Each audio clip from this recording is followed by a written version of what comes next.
If you like this video, make sure to visit our Vimeo page and follow us to get the latest update.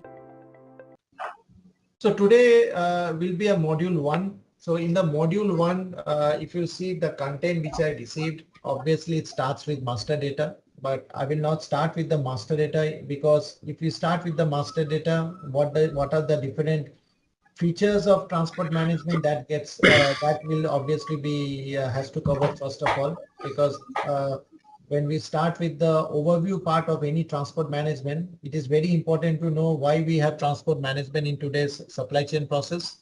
What are the different impacts and pros and benefits we have when we are implementing transport management?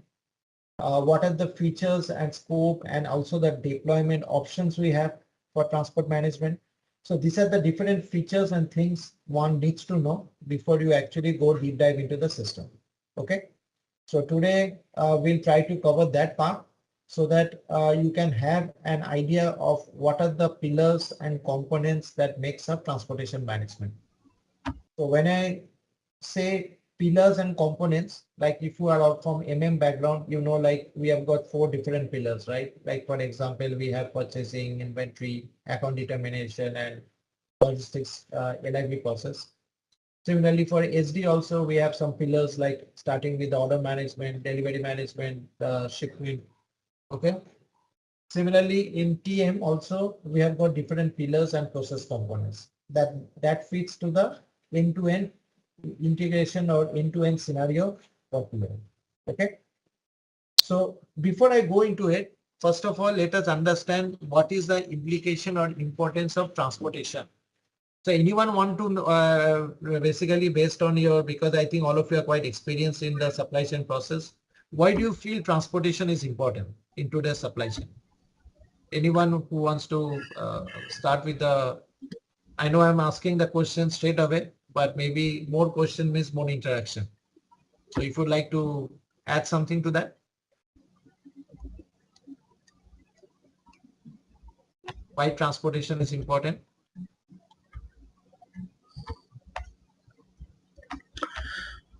So Anil here. So I believe transportation is the backbone of supply chain management. The basic objective of supply chain is to reduce the cost and optimize the profit.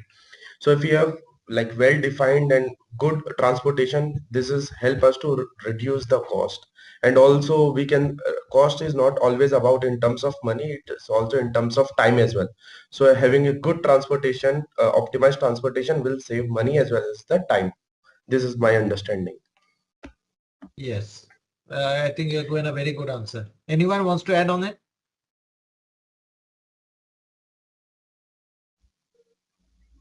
Okay. So as you said rightly, that it is considered as the backbone of the supply chain. Obviously, it is very aptly answered, because no process will work without the use of transportation services behind the scenes. So when you talk about different types of industries, like for example, if you are planning to manufacture goods from different components, or if you are shipping the goods from an online store, or if you are getting any, you're procuring anything from a supermarket, everywhere, every processes, whether it's for any across different industry LOBs, you'll find that if transportation is not working, the entire supply chain tends to falter down. Okay.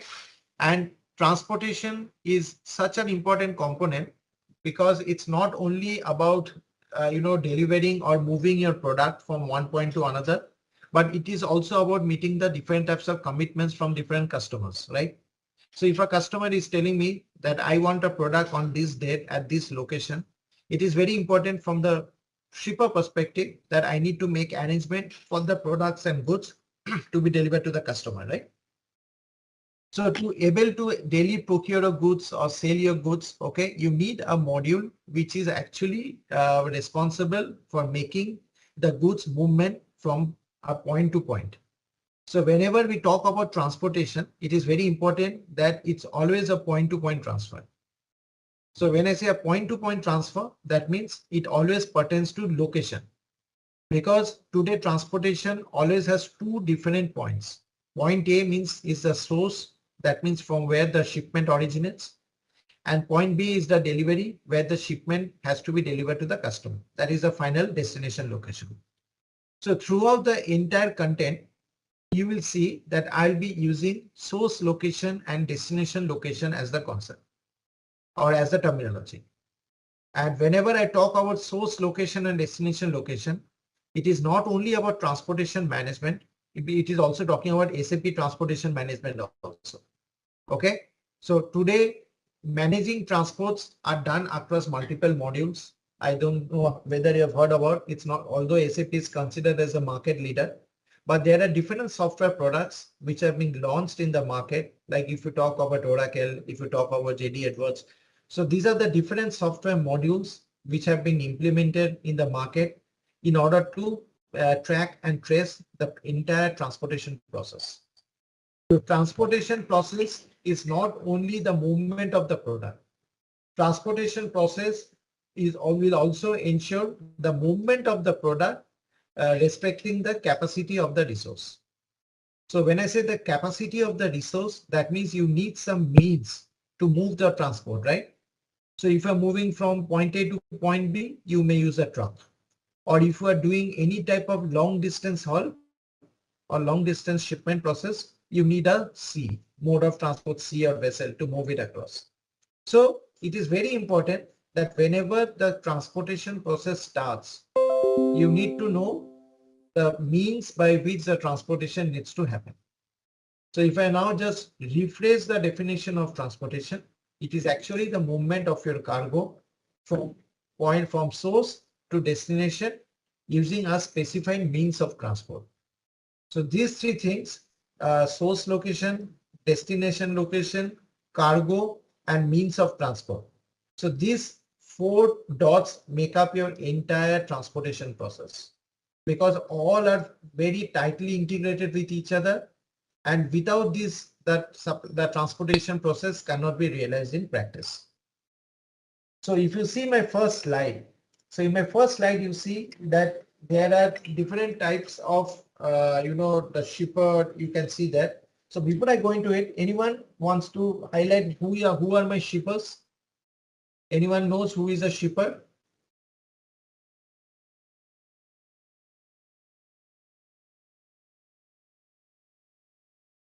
Anyone? Shipper can be an organization or it's a like where the production of a goods happen. So shipper is responsible for like providing the materials to the good customer. Yes. Okay. You're correct. Any other thing what you want to add? The terminology is very important in TM. So you should be very much clear what is because these are the different part functions which is played by different entities in any supply chain process, right? So you should know what are the different, who are the basically the partners in the entire transportation process. So anyone wants to add more to what is a shipper?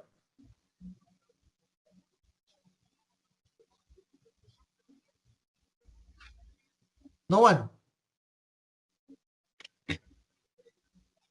Okay. So you can say shipper is also actually called as a consignor. Why they are consignor? Because they are usually the supplier or a owner of a commodities being shipped.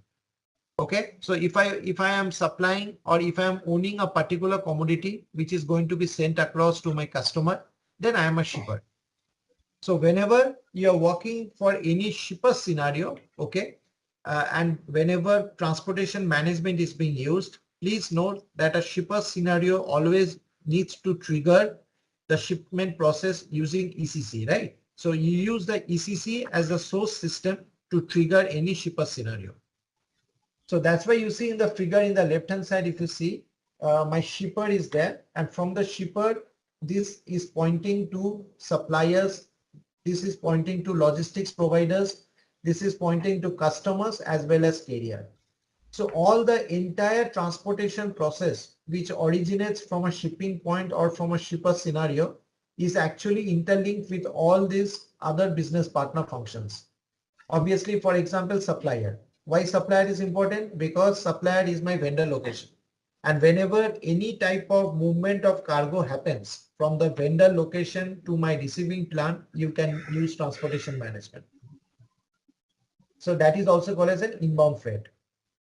Similarly, whenever you are transporting any commodity or goods from my shipping point to my customer location, it is called as an outbound freight, or rather an outbound scenario. And in order to perform both the inbound and the outbound transportation process, we need some business partners who are also called as a carrier or LSP, who will actually be used to do the transportation on behalf of the shipper. So that's why you see the connecting link between shipper, carrier, LSP, customer, and supplier. Now, in many projects, you may have come across that you are only implementing transport management for outbound and not for inbound. Because inbound is something which is actually the responsibility of the supplier, but SAP has given the provision and the option also to monitor the freight which is actually leaving the supplier premises and being received into your plant. Okay, and now what are the benefits of SAP TM system? So as I told you before, that we have got different pillars of transportation management. Now, before I come into SAP Transportation Management, you can see like there are different core features which are available within any transportation process. One is the order management. Second is the transportation planning. Third is the transportation execution. And fourth is the charge management and settlement. So I will come into each of these boxes in details.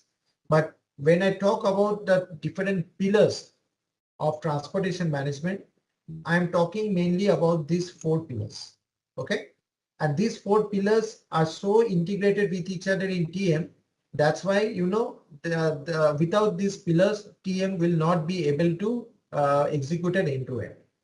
And there are many benefits on using these boxes. And that's why SAP Transport Management is actually the future roadmap for any of your transportation process. You know that, in our early R3 days, we used to use the ELITRA process, right? Any one of you who know ELITRA, Logistics Execution Model, has anyone worked on it before? Yes, I have worked on it. Okay. This is Manish. Yeah, hi Manish. So Manish, you means in fact for everyone, like you must be knowing, like in standard integration of SD or MM with ELITRA, once you create your order and delivery, there was a process to trigger your shipment document, right? Yeah. So that shipment document, So that shipment document creation along with the shipment cost was an important integral part of your transportation. But there were a lot of loopholes in that process. When I say loophole, you did not have a very extensive planning process. You did not have any extensive tracking and tracing process of your shipment. The charge management, or rather the charge components which you have to pay to the carrier, was somehow mixed with the sales pricing process, and hence you did not have any flavor of a transportation cost component being used.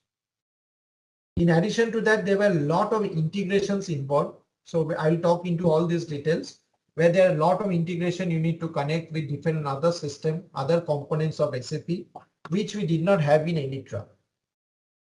And also it was not possible in ELITRA also to combine your inbound and outbound shipment in one truck. So all these different features and benefits give SAP Transportation Management a big edge as compared to the ELITRA model. And that's why, SAP has thought about replacing or rather removing the entire ELITRA module with the SAP TM model. Although SAP's roadmap says 2027, that will be the end time maintenance of ELITRA module. But what I have heard is that it's being extended till 2030, keeping in mind that huge amount of SAP clients are still in ERP and they have not moved to S4HANA and the corresponding other TM landscape. Okay. Now, what are the benefits when you are moving from ELITRA to SAP TM? So first of all, first point is saying tracking and tracing all shipment. Can anyone tell me why this is important? Why track and trace is important?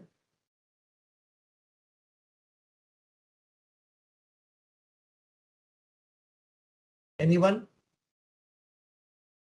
What do you mean by track and trace? From the wording itself, anyone has any idea? To have an efficient supply chain. Yeah. To know where my goods are at any point of time in the Yes. end-to-end supply chain execution. Yes, right. See, it is a very common feature. Like for example, we are suppose an end user. As an end user or as a consumer, we place lot of orders in the online portals, right? And when we place an order, you know, every order gets saved and they generate a tracking ID, right? And using the tracking ID, you can enter the portal and you want to find out what is the status of your shipment, when it is coming. If it has not come, then you can escalate to the next level. So this is a day-to-day feature as a consumer way to way. Similarly, customers who want that, you know, the transportation should arrive at their premises on time. Even some of the customers pay extra money to have these logon credentials so that they know that when they are going to receive the product. So in order to have a visibility of your shipment, to have a visibility of the different milestones being tracked and traced, to have a visibility of whether your shipment will reach on time, all this information is important for the particular customer. It's not only about customer, but it's also for the shipper, because shipper also wants to know whether the shipment which is being handed over to the carrier is on time, because if it is not on time, it will certainly impact the service level between the agreement you have with your customer. And secondly, also, you know, sometimes if you are not delivering the product on time, the customers may charge you some penalty for that, right? So it is very important as a shipper that you know where is your shipment. For a particular shipment, you want to know whether the loading process has started, the loading process has ended, your departure has been done, your arrival has been completed, proof of delivery has been reported. So these are the different milestones of your shipment process. And all these milestones needs to be tracked and traced. So the real-time updates or visibility to all these milestones of tracking and tracing is possible using the tracking and tracing shipment process within TM. The next part is the international trade. So international trade, dangerous goods, EWM integration. So these are the different other integration applications which you have with TM. So transportation management, basically, for example, if I talk about dangerous goods, so if you are transporting any type of goods, for example, mainly for chemical industry, pharma industry, mining industry, these goods really play an important role, because the transportation of dangerous goods should not be mixed with a normal transport with other products. Okay, because in case, you know, somehow if they are transported in the same compartment or in the same truck or trailer, and if the goods are damaged, then obviously it can have a lasting impact on the entire transportation process. So it is very important to know that whenever you are transporting a dangerous goods, whether your particular carrier or a shipment who is responsible for doing the shipment has the necessary equipment, has the necessary truck to do the shipment of the goods. So for that, dangerous goods is integrated with TM. When I say integrated, that means whenever any type of transportation starts with dangerous goods, there are certain checks which is done, and in case the checks are successful, then only the execution part can begin, or else it will always be in block status. Okay. Similarly, you can also have an integration with your warehousing content. So in warehouse, you know, we do a lot of picking, packing, staging, good issue. All these are core functionalities of warehouse. But in case all the packing, picking processes within warehouse is planned by the transportation planning in TM, in that case, we need to have an integration between TM and EWM. Similarly, whenever you are doing any type of cross-border shipment, cross-border means international shipments, which is actually extending beyond the borders of the country. In that case, you know, there are certain declaration you need to do to the customs authorities. You need to declare them what is the value of the goods. You need to declare to them from where to where your shipment is moving. You need to tell them whether you are doing any security filings or transit filings, because filings is also done. So all these are part of the international trade and regulations. Okay. And in case the customs authorities are not allowing you to cross the border because maybe the business partner with whom you are dealing is is blacklisted. Okay, so there are certain screening process being done to ensure that the business partners are correct enough to allow you to do the business. So in such cases, the execution can be blocked. So it is very important that when you are crossing the international border, you should have a declaration from the customs, and these customs processes differ from countries to countries. Again, TM comes into the picture there. Okay. Similarly, you have got a very important analytical contents with TM. So analytical content means there are a lot of stakeholders who are not interested into day-to-day operational process, but they want to know how is the shipment going for them, whether the shipment is earning profit for them, whether it's a cost for them. So the profitability part, the different expense reporting part, or you can also have an overview of who are the carriers who are delivering the product on time, who are the carriers who are delivering always late. So there are certain reports, analytical reports or KPIs, which is required to monitor your entire transportation process. So for that, we have a strong integration between TM and analytics, which will help you to provide all these ad hoc reporting capabilities. And finally, on a day, in a supply chain process, collaboration is the most important component. So when I say collaboration, it is not only collaboration with your customer, that is obviously required, but also you need to collaborate with the carrier. So carrier means they are the person who are actually helping you to move the transport from point A to point B. So a carrier can be an LSP. So LSPs are a bigger umbrella where not only they are responsible for doing the planning and execution, but they also have warehouse facilities, storage facilities. So either the carrier or the LSP, communication or collaboration is very important for any transportation process. And for that, the communication can be done through web service. It can be done through A2A or B2B communication. It can be done through EDI. And the SAP has also provided some standard portal options where the carrier can collaborate with the transportation management partner. So these are the different on a higher shell, the benefits which you get when you are implementing transport management. Any question on this?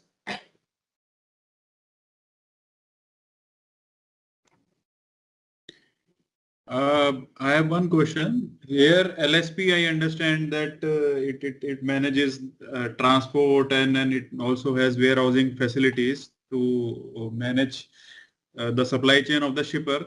But what about carriers? Carriers is something independent from logistics service providers, or I think carrier are the vehicle resources we are talking about, or is it something else? No, basically there are there's a subtle difference between the carrier and the LSP.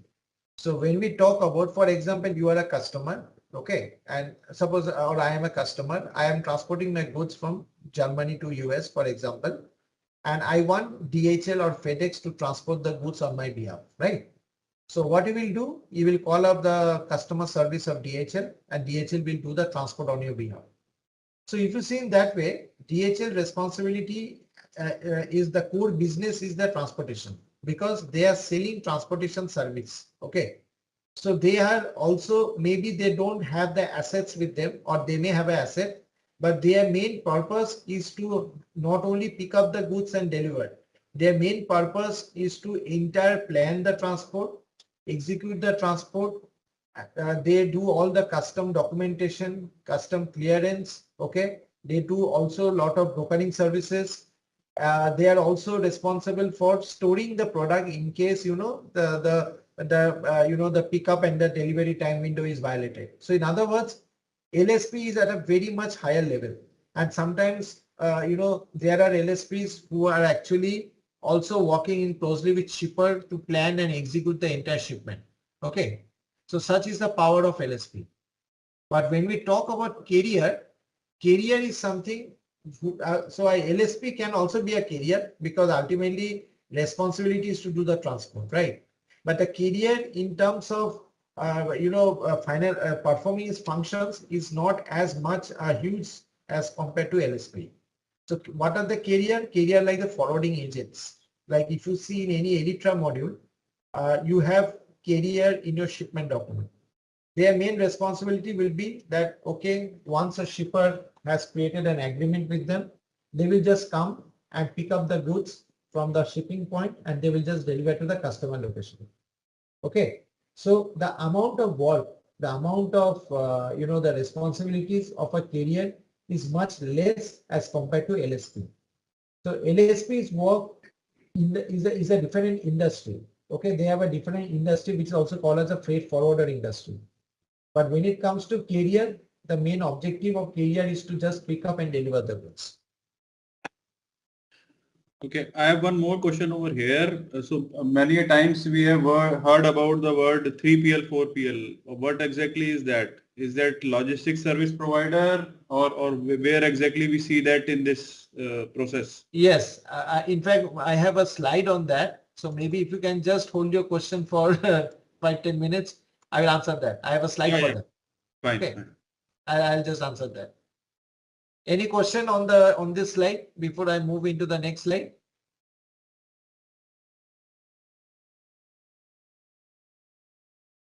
No question, we can move ahead. Okay.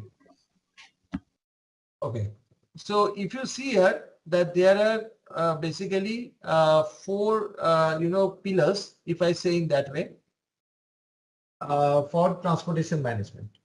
Just as we have got multiple pillars in ECC, similarly transport management also has all these pillars. So the first pillar is the order management. The second pillar is the planning. The third pillar is the execution part.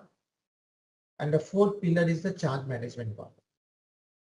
And as I told you, all these pillars are dependent and integrated with each other.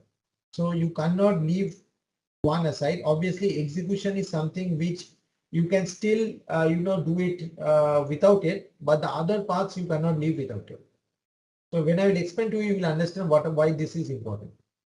So when I see the order management part, so let's not figure out on the right hand side. Let me just explain you first of all the process, and then we'll see what are the different objects which makes up each pillar. Okay. So when I say order management, so in today, for example, when you are planning to move a transport from point A to point B, that means I am moving my transport from a shipper location to my customer location, right? So as a part of this transport, how do my transportation management knows that this transport, this order or this delivery needs to be integrated with my TM? So you need to have some ways, you need to have some activation criteria based on which my transport management system will know that, okay, this order or this delivery needs to be integrated. Okay, so every time an order or delivery is created in ECC, a transportation demand or a transportation requirement is generated in transportation management system.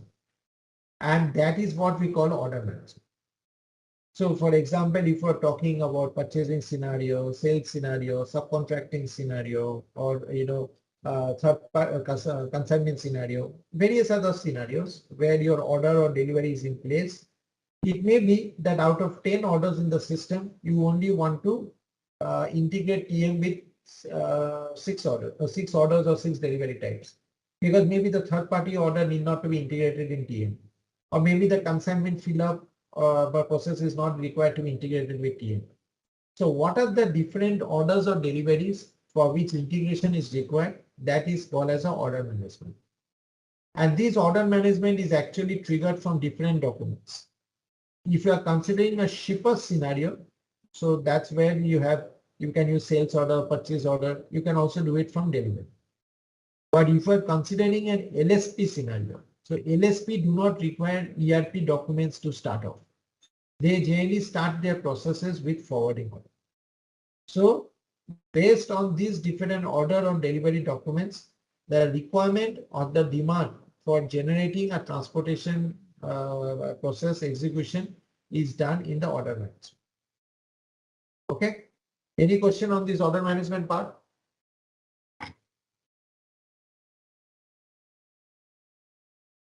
Clear to everyone? Yeah, it's clear. Okay. So once you are doing this order management part, basically what is the effect of order management? So the main effect of order management is to create a planning document. Okay. So this is called as a freight unit building.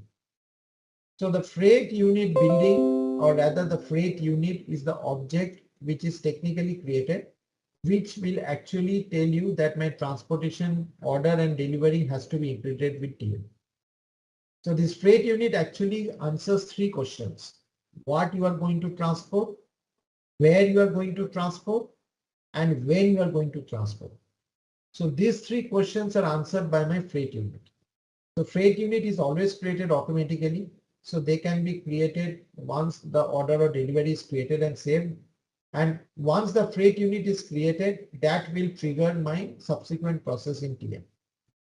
So whenever we see that freight unit is not created, then that calls for an investigation as part of the AMS or whatever project you are working on.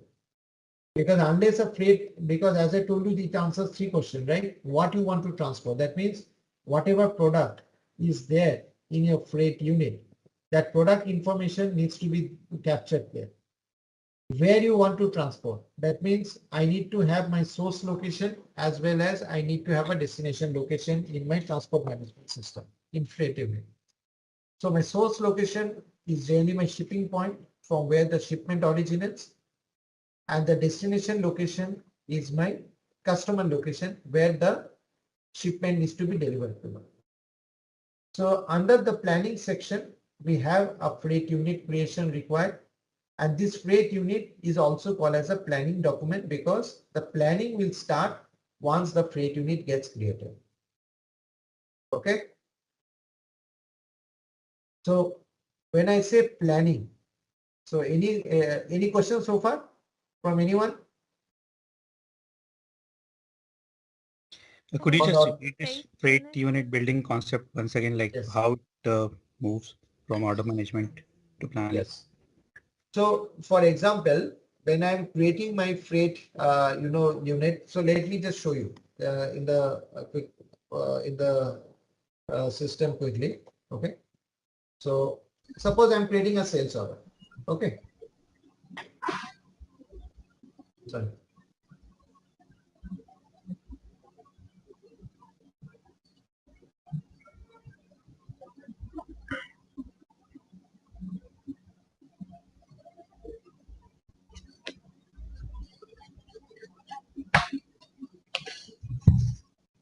So suppose I'm creating a sales order. Okay, I'm just using a sales order with reference so that you know from which sales order I'm creating. Just to show you, I'll give you the concept of freight unit. So when you see when I'm creating a sales order, I have my ship to party. I have my material. That means what I need to transport, where I need to transport. So where means my ship to party and my shipping point is there.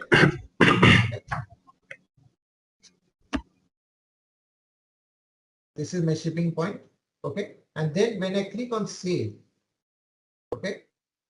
So suppose my sales order got created, and now if I click on the delivery.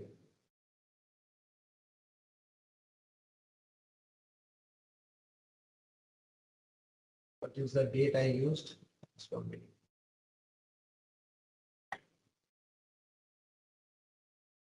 So I just change these dates. Suppose it's on 20th. Suppose I do a delivery of my product on 20th.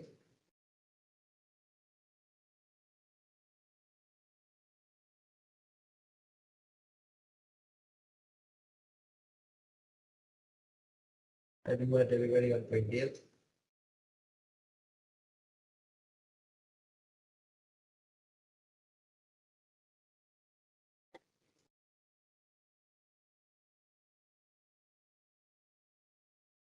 When I'm creating my delivery, you will see if I go into the change or display mode, you will see that this delivery has a status tab here. So this status tab indicates that my delivery is integrated with transport management. So that is the first thing.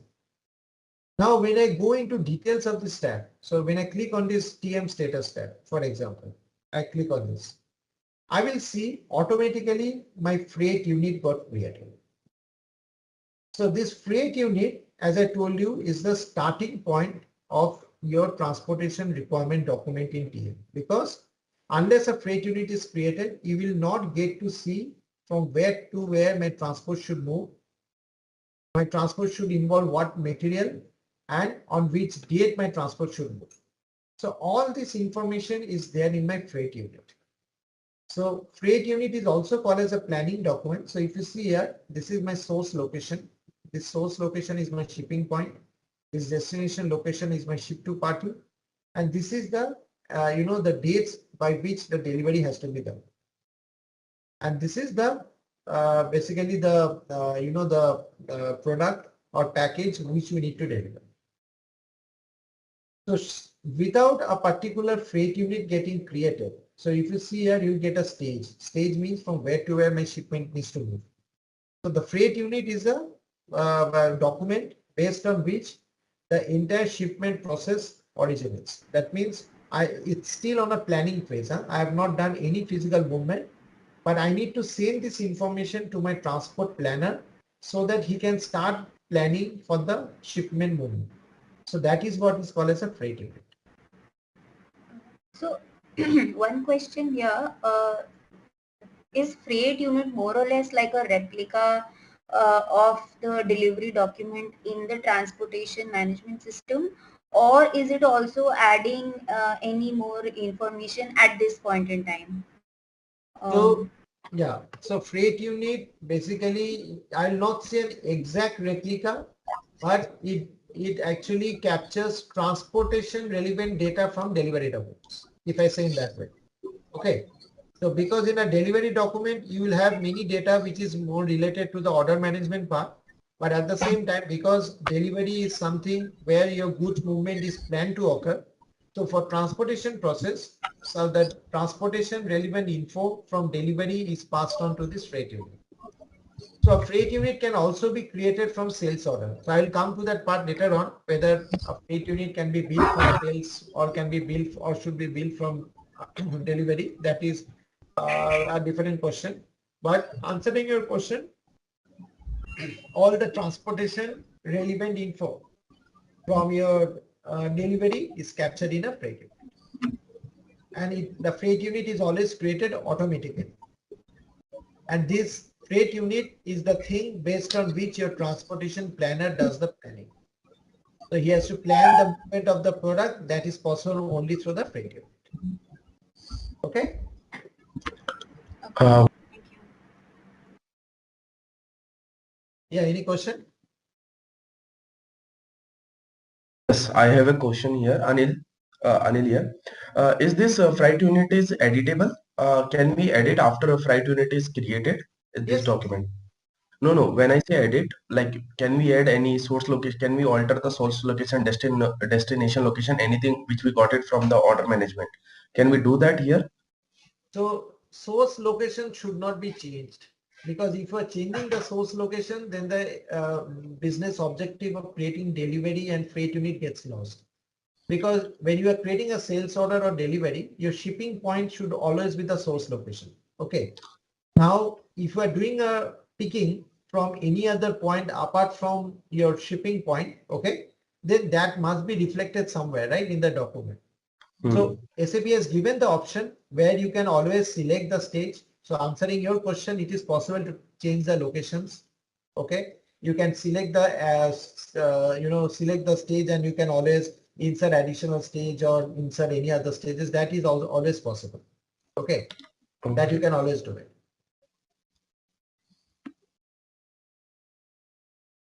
Okay.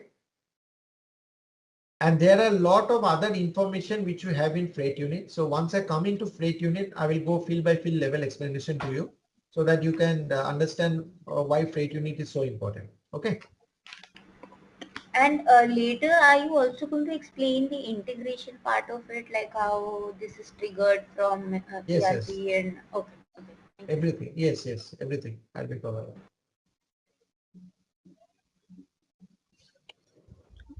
Okay.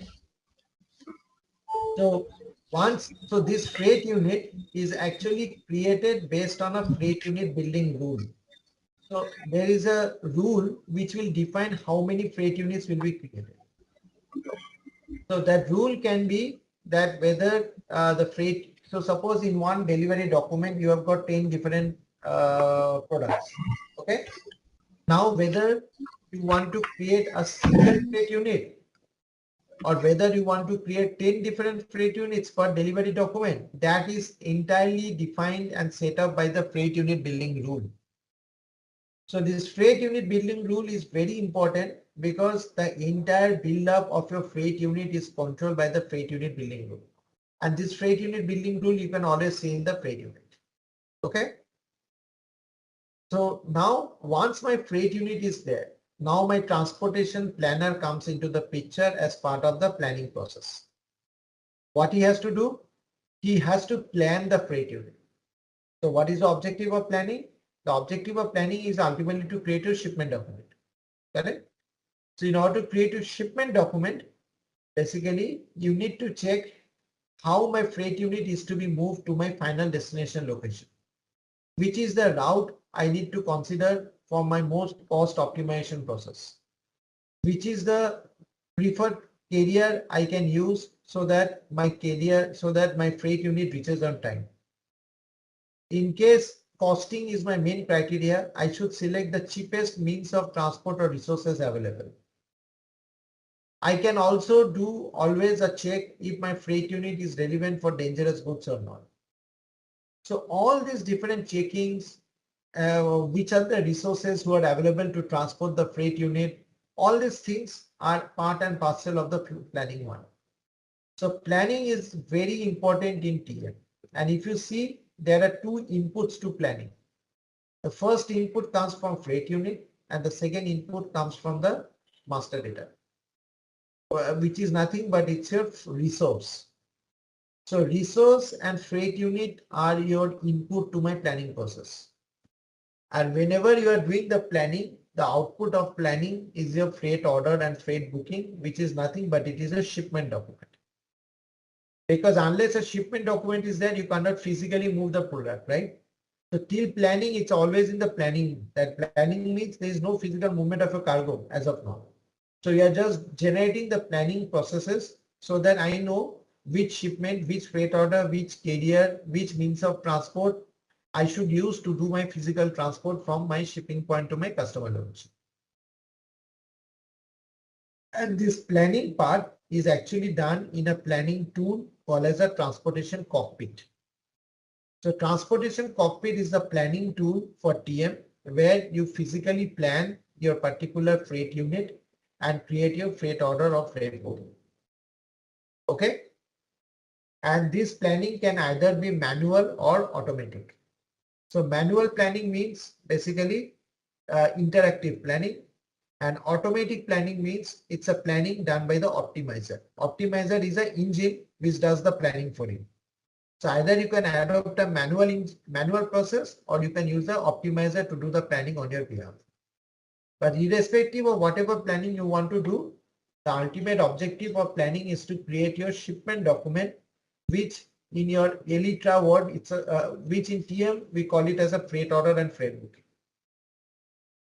So before I come into freight order, freight booking, any question on the planning?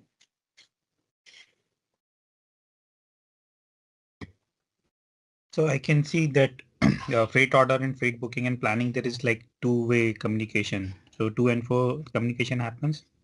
Like any changes in here, then it Yes. updates the planning as well. Yes. Okay. Any other question?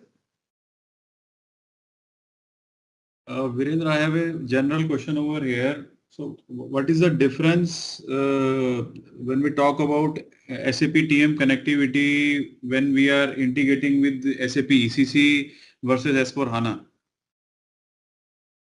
I have all your questions in the next slide. Okay, fine. Okay. Just maybe if you can just hold for a few more minutes, I will explain to you. Yeah, sure.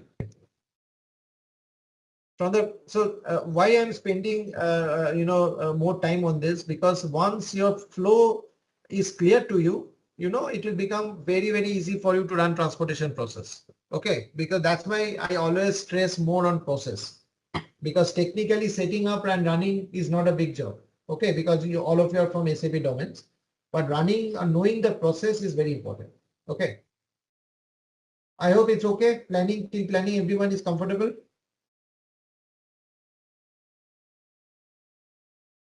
Okay. So then once the planning is done, that means once your freight order. So why these two different terminology? Because I'm calling them both as a shipment document, but then why these two different terminology? The reason is when you are transporting something, you can transport using different means, right? Or different mode of transport. You can transport by road, you can transport via rail, you can transport via sea, you can transport via air, anything. So that's why SAP has come up with this very unique nature of differentiating the mode of transport. One, in case you are transporting by road or rail, we call it as a freight order. In case you are transporting by sea or air, we call it as a freight booking. So both the objects are technically same, but the major difference lies in the mode of transport. So this freight order freight booking is actually the replica of your shipment document. So whenever you'll be implementing TM, you actually don't need to worry about whether your shipment is created or not, because in TM the shipment document is replicated as freight order freight book. And this freight order freight booking is also called as an execution document. Why it is called as an execution document? Because your actual or physical execution will begin once your freight order and freight booking is created. It is also called as a subcontracting document because this particular freight order freight booking needs to have a carrier assigned. So because you need someone to execute the freight order freight booking, right? Because just creating freight order freight booking will not start your shipment. You need to assign some agent. You need to assign some carrier to them. So that's why it is also called as a subcontracting document, because a carrier is assigned to such type of business documents. And whenever a freight order freight booking is created, now your shipment can start off. So now you can say that, okay, my shipment is ready to be executed. And how do you execute the shipment? The execution part is done by tracking and tracing through different events. So for example, you can say, okay, my shipment has departed. So departure is an event. My shipment has been loaded. My loading is an event. My shipment has arrived at the final destination. So arrival at destination is an event. My shipment has done a check-in, check-out at the yard. So that is also another event. So all the different events are actually nothing but the milestones of the shipment can be used to do the execution process.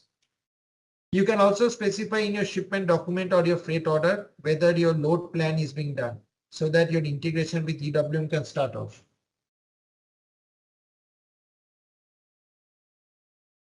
Okay, whether your whether loading has been done, unloading has been done. So all these are part of your execution process. Okay. So this execution part can be tracked and traced using event management. Okay. So that was the module we have, as well as in case you're working in S4HANA. S4HANA, basically event management is not part of the execution process, but is part of the,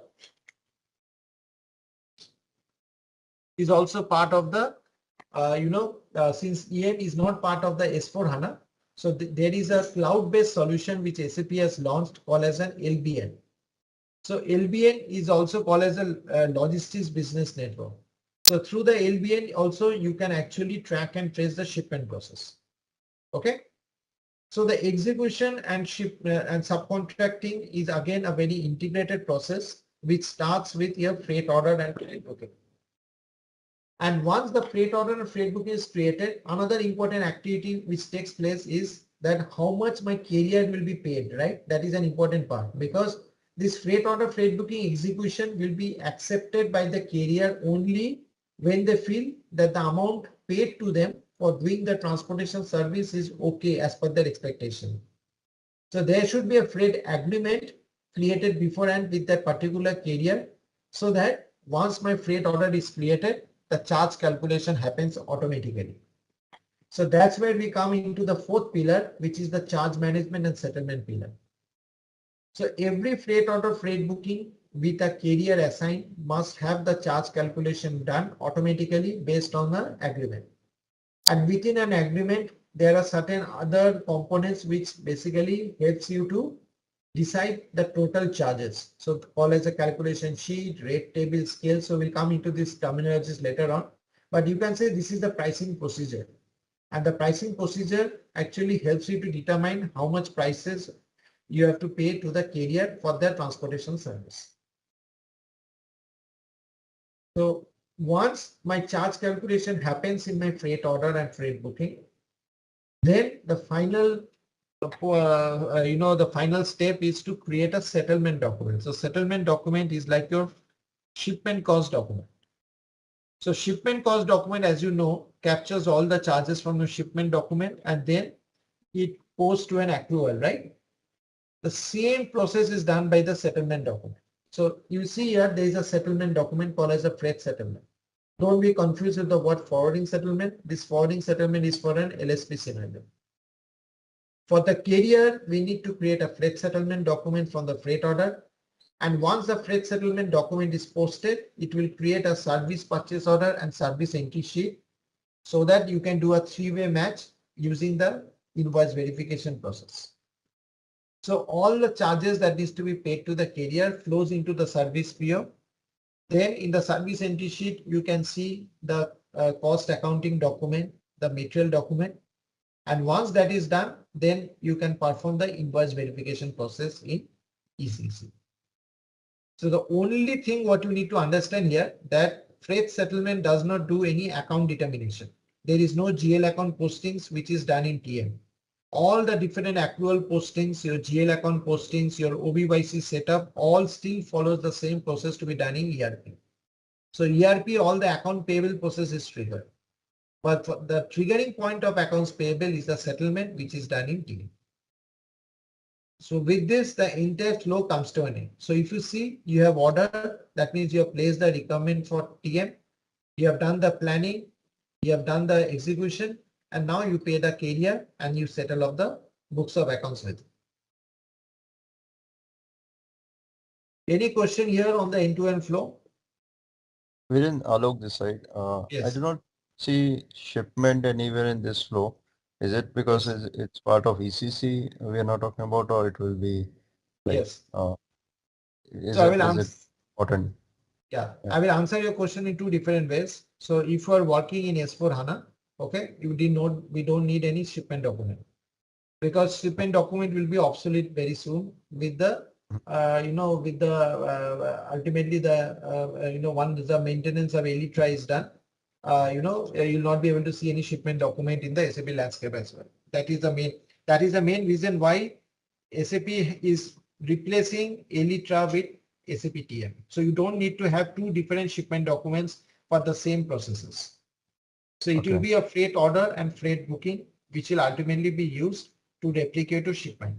Because shipment has very limited information. When I'll open a freight order for you, you will see that there are a lot of information which is there in freight order, which typically represents a transportation process.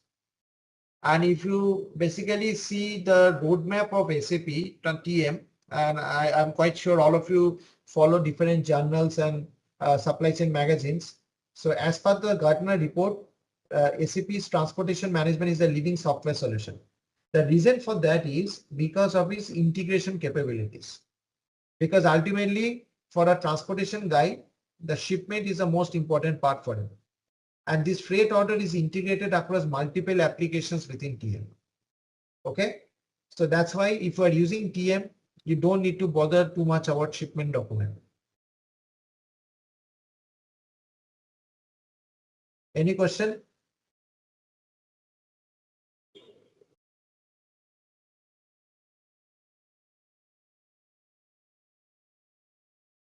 Is it clear to everyone?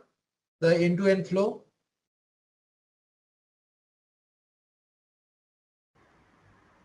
Yes. Okay. Now Okay, before I go into this, I think some of you have asked a question, what is the difference between 2PL and 3PL, right? Did I understand the question correctly?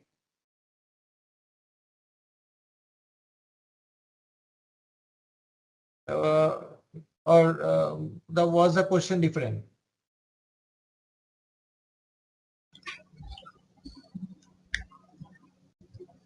So Anil here, somebody asked what is the difference between what are the 3PL and 4PL? Somebody asked earlier when you were explaining LSP and carrier. Yes. Maybe Yes. he's not here now. Oh, okay. So do I answer that or I wait for him? Let's wait. Let me check with him offline if we can connect, and then we can take it up again. Yeah, I think it was Manish, so I'll check with him separately. Okay. So just to answer, 2PL is also called as a second party logistics provider.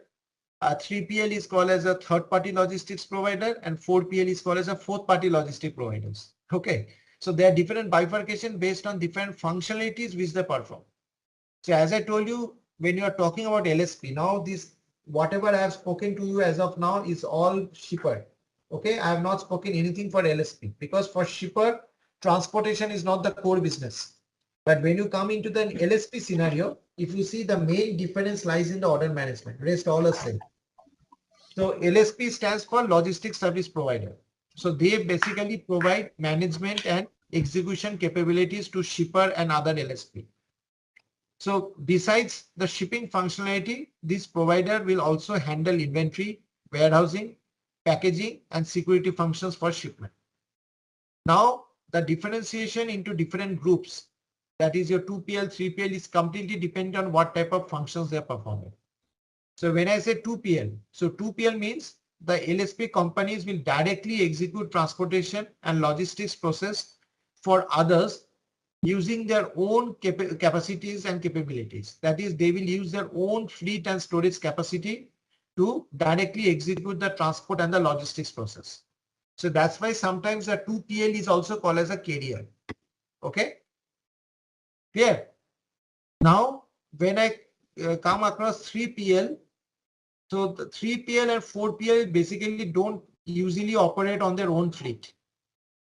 Because they are much less asset focused than carrier. So carriers are always bringing their own assets like their drivers, their carrier, their trucks and all. But when we talk about 3PL, 4PL, they don't operate mainly with their own fleet. That is what I have seen in majority of the industry. So the main objective of this 3PL is to organize end-to-end shipment for shippers by basically, subcontracting its operation to a third-party carrier and all. So basically the carriers perform on behalf of the LSPs to do the transportation. So those are called 3PL. So in such scenarios, why do we have 3PL or 4PL? Directly shipper can have carrier because at the end, LSP also outsourcing his work to the carrier only. Yes, but carrier will not be responsible for warehousing, for packaging, for inventorizing, for doing the documentation clearance. They will not be doing all those. Okay. Carrier is just like a guy who will just come, you call them. For example, I want to pick up our goods. You just call them, book a trucker. So you have to prepare the shipment for yourself. They are not, so in case, when they are delivering the product, in case the customer is not there, they will just keep it there and go away because they don't have any place to store, right? They don't have any packaging mechanism. They don't have any way to get a clearance from the customers. They don't know the process to execute and plan the shipment of their own. Okay. What they do, they just pick and do the delivery. That's it. So in other way, so that's the difference where this 3PL will come into the picture along with 4PL. So in 4PL, they not only provide transportation service, but also they execute the entire shipment and they also do a redesigning and consulting for a lot of shippers. When I say redesigning and consulting means basically they also, prepare the plan of when to transport, how to transport, when to transport, where to transport, all the planning, execution. So sometimes they are also being hired by the shippers to do or set up the entire transportation process for different customers. So this 3PL, 4PL is at a much higher level as compared to carrier. Okay. So Okay. So we can say that any big organization, they directly have a 3PL or 4PL rather than having a carrier directly integrated to their business. They may have, not will always have. Okay. Okay. Yeah. They may have. Okay.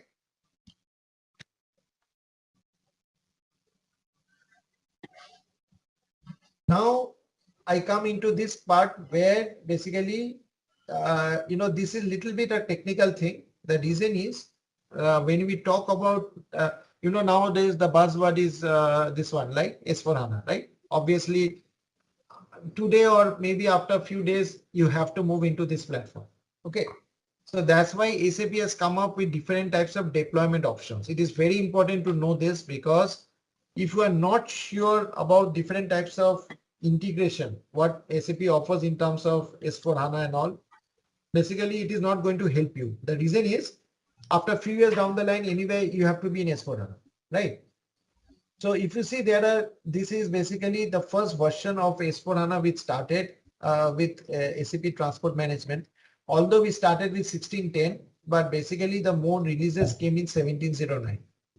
So in the 1709, if you see there, so there are two different boxes here.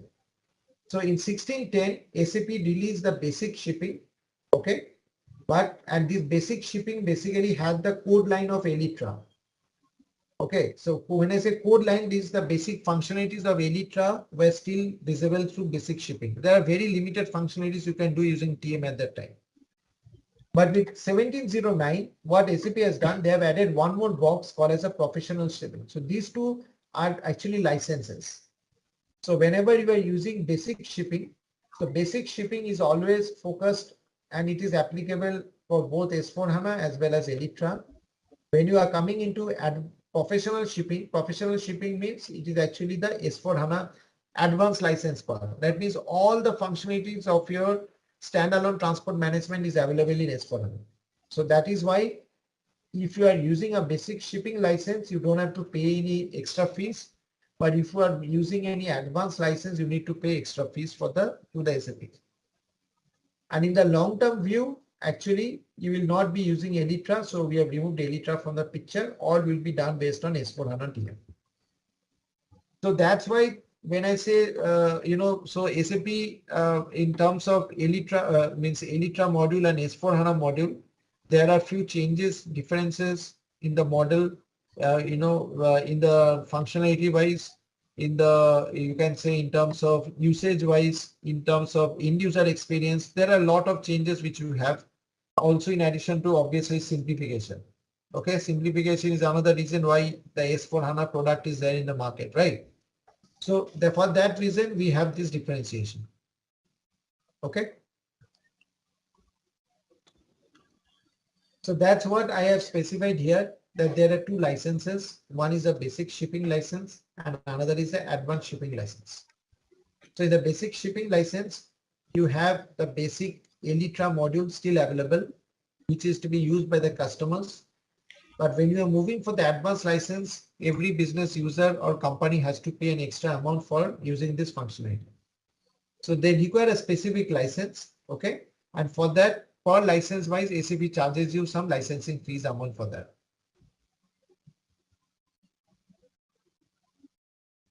So before I come into the deployment option, any questions so far? So again, there is one more question on the same topic, this basic shipping license and advanced. Can you go back to that slide?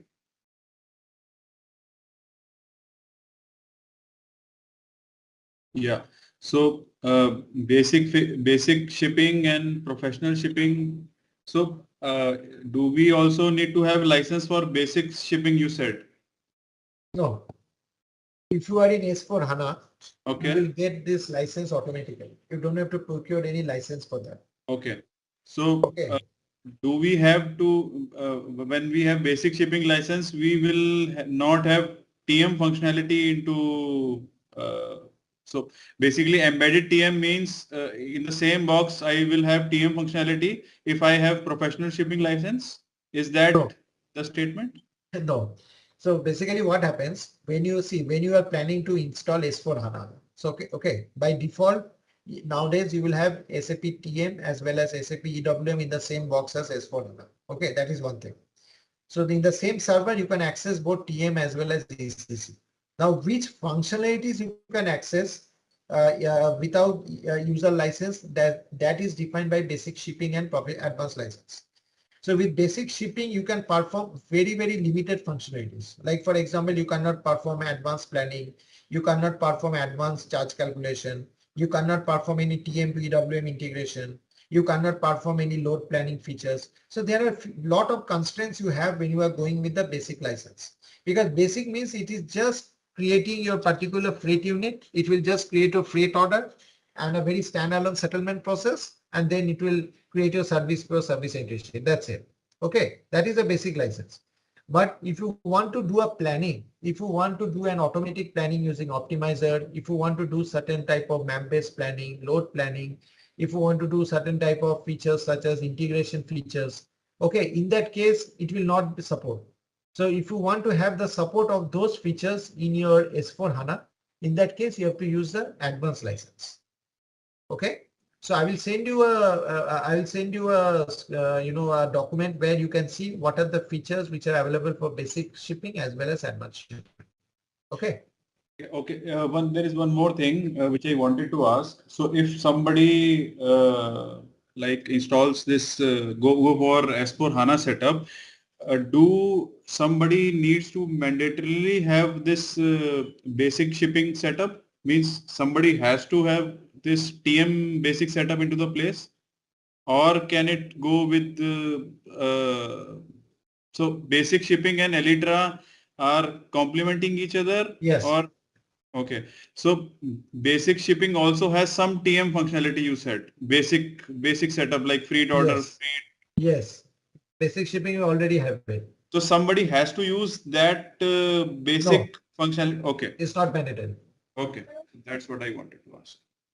Yeah, hi, Vinod, this is Ishmeet. I have one question. So if you're Yes. using sidecar scenario and going to migrate to embedded HANA system, so for all the functionality that we use in a sidecar, suppose 9.4 or 9.5, so we need a professional shipping license for that in embedded, right? Yes, if you are using all the extensive features of your S/4HANA SAP TM sidecar 9.5, 9.6, you should go for an advanced license. As I told you, because very limited core functionalities are available with your basic shipping. Okay. Okay. So this slide will help you to clear a lot of doubts. So when I say deployment option, so deployment option means what? Anyone can clarify what do you mean by deployment option? Anyone has any idea?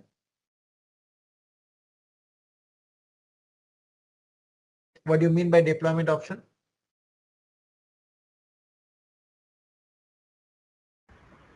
Deployment option could mean what kind of version we are going in for the transportation management system, or whether like on this slide we can see whether we want S/4HANA, so we want it embedded, or whether we want it. Yes. Correct. Yeah. So see, first of all, when you are going for any client project, maybe right now you are going into AMS, so you know the landscape quite well. But you know, when you are going for any architecting work, if you are going for any RFP work, any type of POCs you do, any type of implementation you do, okay, it is very important to know where, like what type of instances you are going to use for TM, right? So if someone says I'm going to use S/4HANA, so that is actually, I would like to say a little bit in a vague way, because S/4HANA can be anything, right? Means you need to specify, okay, I want S/4HANA embedded or S/4HANA decentralized. That will be a more better way to articulate your stance on the deployment. So deployment means how you are going to deploy transport management in your current landscape. So if you see, there are 5 deployment options. The first deployment option is generally the normal S/4HANA embedded feature, where you see your entire ECC is on S/4HANA application, your transport management also is on S/4HANA. So when we have both the applications on S/4HANA embedded, so this is also called as an embedded feature. So when I say embedded, see, the word itself is quite clear. Embedded means you don't need to have any separate server instances. It's a single server, single sign-on, single log-on credentials required. And when you just log into the system, you will find or even enjoy the benefits of all ECC application as well as transportation management application. That is the meaning of embedded. Okay, so embedded means you don't need any separate SODs for that. No separate segregation of duties are required to set up by the security team. It's only a single instance. Now, when I say single instance, obviously you can have multiple clients within the single instance. Okay, you can have the 3-tier landscape as well. But even though if you're having a 3-tier landscape, still both ECC and S/4HANA is in the same server box. So please make this clear, the concept of embedded. Embedded means single sign-on, single server. You don't need to log on into 2 separate credentials. Okay. Clear? Yeah. Yes. Okay. Now, the second deployment option is about your sidecar. This is also, see, another word of sidecar is decentralized. Why decentralized? Because it's not on the same server content like embedded. So if you see here, this is another option where your S/4HANA and your transportation management is separated by a code line. So this code line is the middleware. It can be a PI or which can be a SOA manager, which is actually separating the application between 2 sites. So you need to transfer your data from S/4HANA to TM, and also an update is required from TM to S/4HANA. So you need 2 separate servers here. You need 2 separate instances here. 2 separate login credentials are required. And you need a monitoring mechanism for the transfer of your data from ECC to TM. So that's what we call it as a decentralized version. So in both this, both the servers of the systems are on SAP S/4HANA. Does anyone know what is the meaning of S/4?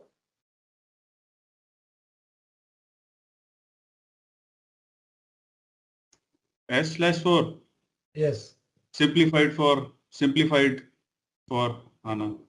Simplification basically. Yes. So it's the 4th generation simplification business suite which has been launched by SAP. Okay. So hopefully we will not get any S5 or S6 for only, but I don't know what is SAP's roadmap for that. But as of now, we will be happy with S4 only. Okay. So this is the second instances. Now, can you tell me why or which client we try to have these instances? Or why you want to propose someone that both are in S/4HANA, but I want to have separate server? Maybe the one who is heavily utilized in transportation, and maybe the LSPs, they go for the sidecar or decentralized scenario. Yes, you can say yes. Any other question? Any other input on this?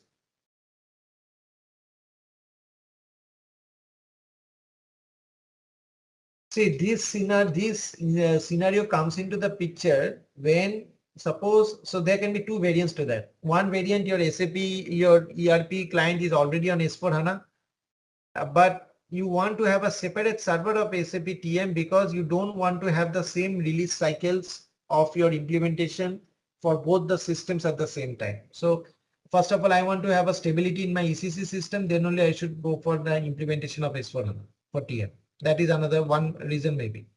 Another reason maybe is that maybe, you know, my ECC part is going to have different upgrades and different types of lot of, interfaces, frameworks, lot of RICEPs are there.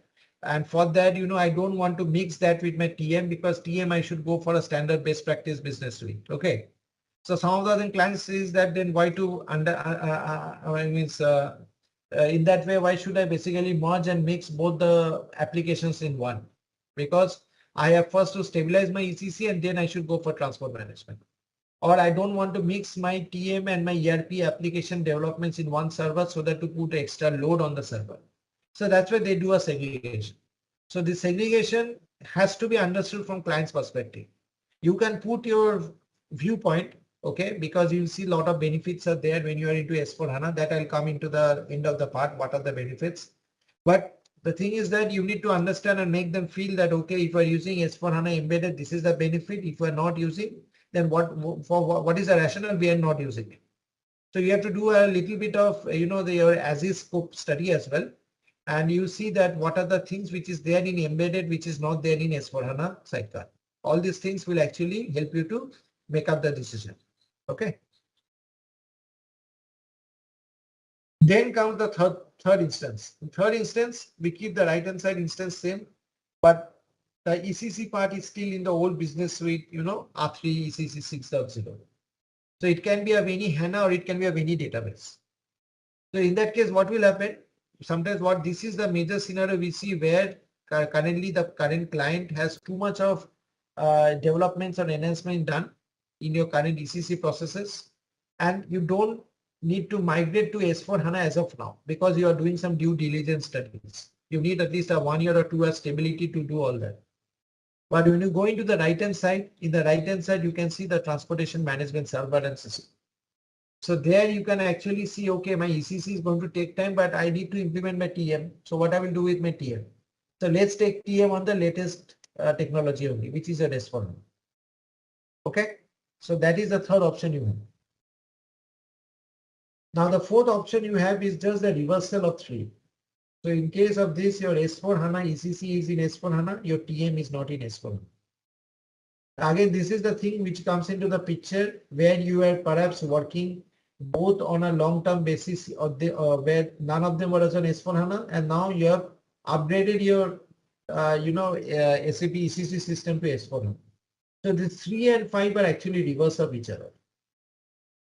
And before SAP S/4HANA came into the picture, we used to have this. So this transport management is again a part of a sidecar. So if you see second, 3, 2, 3, 4, 5 are all sidecar scenarios. So the major difference between 2, 3 and 5 with 4 is in all of these 2, 3, 5, you have some server on S/4HANA. But in the fourth one, you see none of the instances are on S/4HANA. So this was the scenario much before 1610, where you have your SAP TM in a separate supply chain execution box, and you have your ECC, which is in ECC 6.0, and they are doing the standard documentation exchange and transfer across for application system for TM. So any question on this deployment options?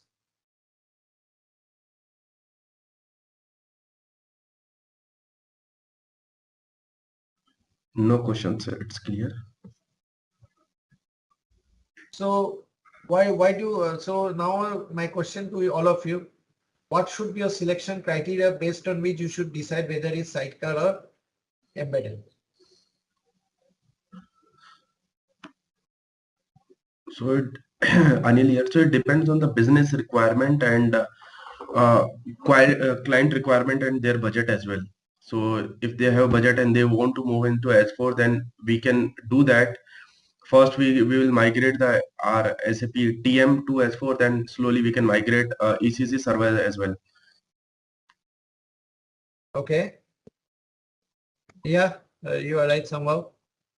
For greenfield, I would say, we would still propose the embedded S/4HANA if it's a greenfield implementation. But if they're already on the ERP or they want to migrate to S/4HANA, then probably we'll give them the option number 2, so that they don't have to follow the same release, and option number 3, I believe. So that they can keep their ERP as is right now and to move the transportation to S/4HANA, and later they can move the other component also to S/4HANA. But the deciding factors are still the licensing cost, how they can, and what is the budget, what are the timelines, and are there any constraints involved regarding to performance and loading.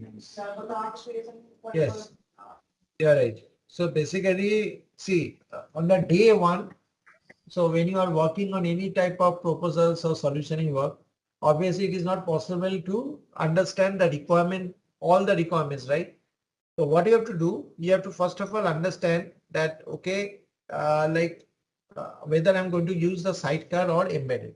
So if you see, when we are doing for particular this embedded part, okay, if you see there is no middleware required because they are using the same S/4HANA instances. Okay, So when no middleware is required in embedded, that means there is no need to transfer any master data or transaction data across two servers, right? So what does that mean? The cost of ownership of the middleware gets reduced. Okay, because you need to have resources who has to monitor different transactions transfer.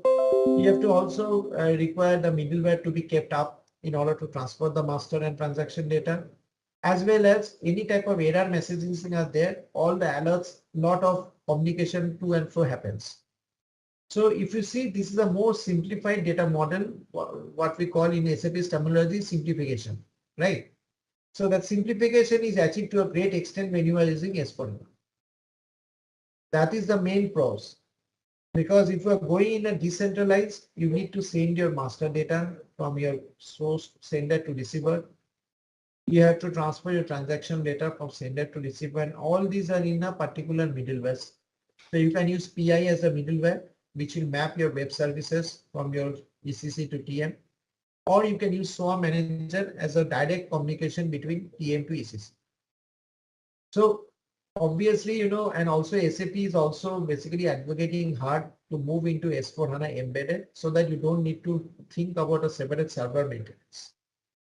But there is a catch, like I don't know who said the licensing cost, that also you have to be considered, because the decentralized licensing cost is less costly. Again, please don't take it as an official comment from my end, just an observation, but SAP's rate changes based on the clients.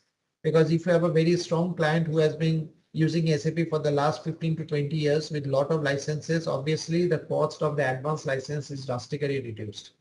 I have seen that. Okay. So don't quote me anywhere, but it is just an unofficially I can see you because your advanced license is a little bit more expensive as compared to the this one.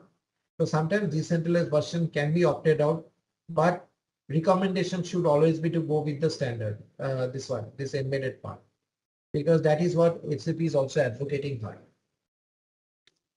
Okay. You just mentioned one thing. I mean, if we propose an embedded one, the BI part will go away. I mean, we don't need any process integration here, right? I mean, between the ERP system and what the master data sitting. But we still have the BI component in place, right?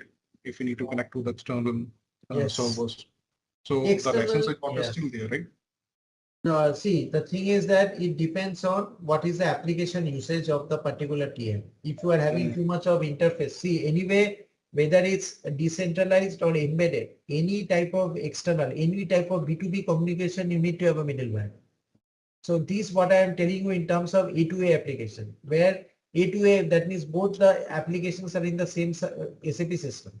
In that case, at least you can reduce the usage of PI. But anyway, if you are going to interact with any type of B2B communication, which is outside your SAP system, anyway, PI has to be used. There is no, alternative thinking. But like if you are having too much of usage of PI, obviously the licensing part also costs a lot of money, right? PI is also not cheap. It's quite expensive if you see it that way. And also you have to think about resourcing perspective. So a resource who is managing PI, from a B2B perspective, he cannot be responsible again to do all the monitoring from A2A perspective, because there are a lot of data transfer which happens between ECC to TM if you are working on a decentralized version. Okay. Okay. And the latest version what you have, okay, so in S4HANA we'll have S4HANA 2020. Okay, and in transportation management, we have the latest launching as TM 9.6. And SAP has decided not to extend any more feature beyond 9.6 because all the changes will now be done in S4HANA. So you have to move to S4HANA. You don't have any option actually. Okay.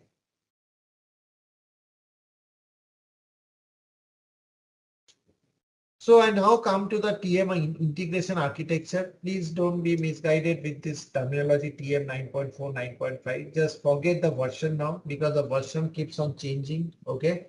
And but the underlying architecture remains the same. Okay.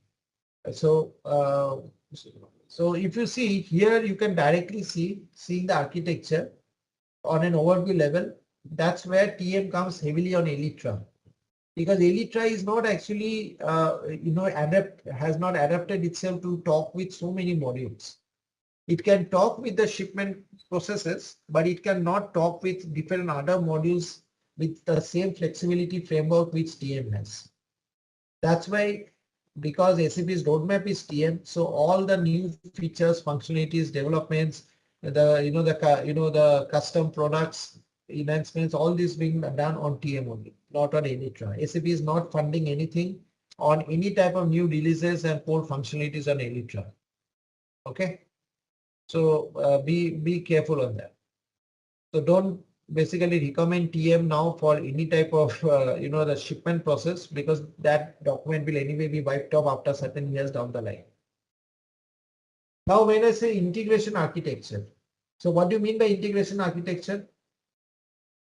From the word itself, what do you feel?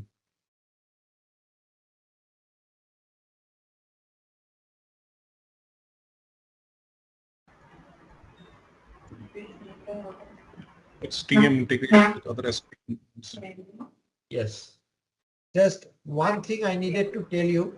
Okay, so when we are working in either a standalone server or a S/4HANA server, the only difference lies in the order management. Okay, there are two additional documents which gets created in order management. So that is your OTR and DTR. And when you're working in S/4HANA, you don't have these two documents, because these documents are redundant objects, and unnecessary redundant objects basically slows down the performance of the system. So this is the major change what you have from your TM standalone to S/4HANA. Now when I come into the different integration part, so integration means to which other modules SAP Transportation Management talks of. Okay, so that is very important. So SAP Transportation Management talks both functionally as well as technically. So if I talk about first module as EM, okay. Can you just give me a minute? I just get a glass of water. Just give me 1 minute.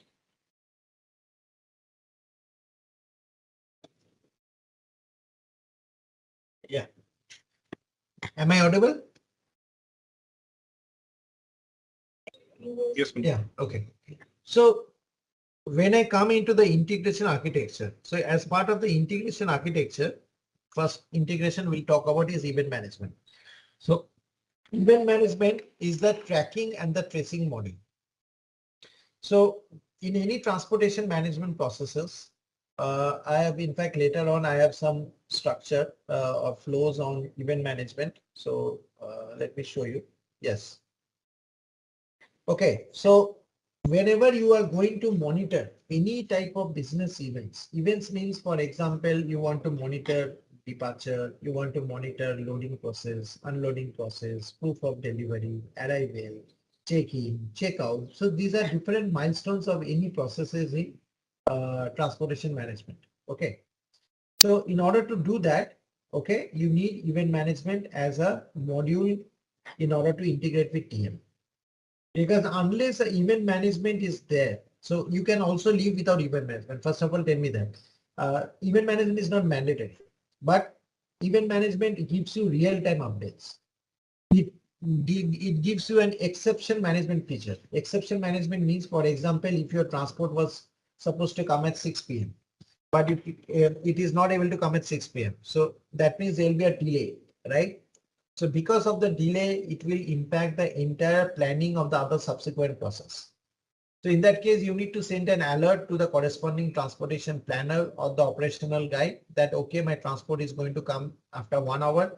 So still the operational guy needs to be there in the warehouse for receiving the products, right? So in that case, an exception, alert, communication can be sent across in case the expected events become overdue. Overdue means 6 o'clock was the time of the planned event. It did not occur. It has become overdue because it has not been reported by someone. So that reporting can come from different sources, that come from carrier, can come from some external interfaces. But all the milestones of your transportation has to be mapped, and those reportings can either happen in TM or you can also use event management to report the events. But the major difference why we always propose event management, in case you are interested to monitor the milestones, is that it gives you a real-time update. You do not get real-time update when you are using transport management. That is the first thing. Second thing, if you want to know which are the events. So for example, you want to know the list of all events for a specific freight order, which has been reported or not reported. You can get a very good flexibility tool within event management to do that. But in case of transport management, you don't have any standard tool for that. What you have to do, you have to go into individual freight order, and there within an individual freight order, you have to look into individual events. But if you go into EM tool, in the event management tool, you can just give a selection criteria. Okay, please show me all the events from 1st of August to 8th of August, which has been reported. So if you give such type of criteria, automatically referencing different freight orders, the entire list you can retrieve. So there are a lot of features available within EM. Okay, you can also do a resource tracking. You can know where is your resource. You can do a asset tracking. You can also, so in case there are any discrepancies while delivering a product, you can also use the events to report those discrepancies. Okay, so in other words, event management is also called as a visibility tool, so that we have an entire visibility of your supply chain process. And the event management is integrated with TM for freight unit, freight order, freight booking. It does not have any integration with any settlement process or service order, whatever objects you have in TM. Only freight unit, freight order, freight booking are the objects with which you can integrate. And the communication between TM and EM is done within RFC communication. So in case any event is reported in event management, through RFC, it will automatically update in TM and vice versa. Any question between TM to EM?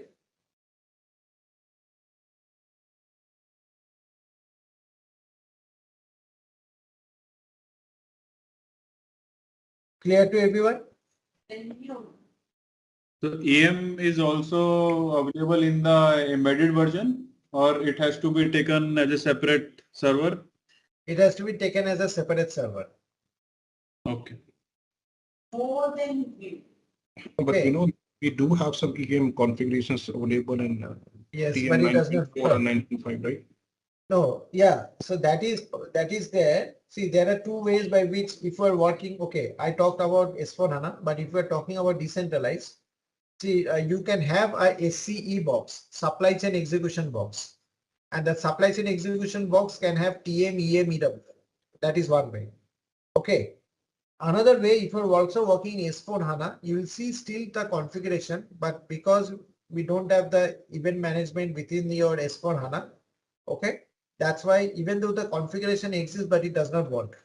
There is no connectivity or linkage between EM and S/4HANA in that way. But around 1 or 2 weeks back, I heard from SAP that they are planning to have event management in S/4HANA as an add-on, but with an advanced license. That means you need to have the advanced license of transport management to talk with S/4HANA embedded event management as well. But event management will be an add-on. It will not come automatically. But that is still on an evaluation phase because we don't have any successful customer story on that because it just got released a week back. Okay.